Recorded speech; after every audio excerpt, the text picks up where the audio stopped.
So happy Valentine's Day, everyone. Sweet treats are in the air. I wanted to also connect the paper mache donuts with fake dessert treats for display. So if you want to see how I create these projects, keep on watching.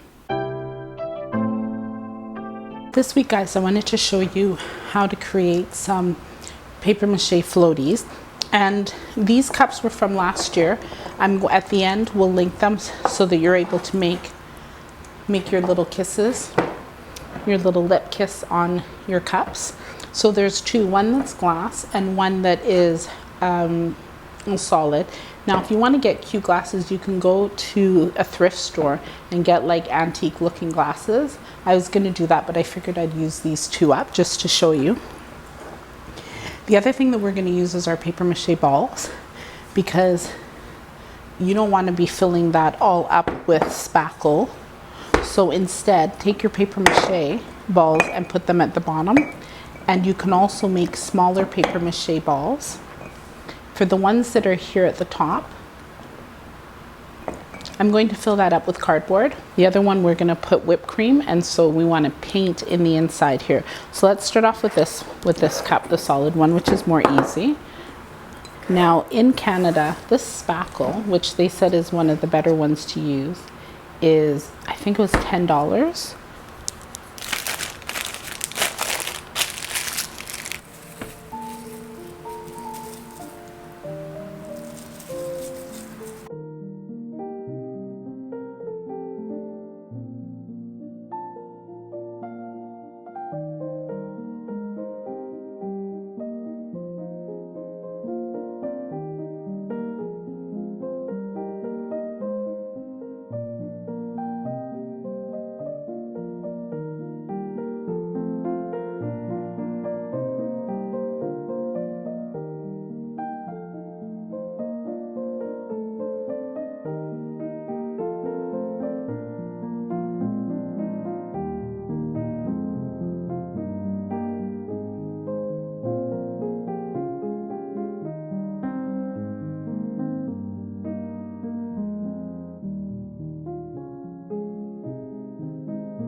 To be one of the first to watch my videos, make sure that you're subscribed to my channel and hit that notification bell to be notified when I upload my videos every Tuesday.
If you wanted to tag me on any of your creative projects, I do have my Instagram page where you are able to tag me on, and I also have my Facebook page where you are able to upload different DIY projects. You can check out the link in the description box. Now that you know how to make your fake desserts for display, you check out this tutorial next on how to create those beautiful cups for your fake desserts. If you like this week's video, hit that like button, be sure to subscribe to my channel, and share the content with your family and friends.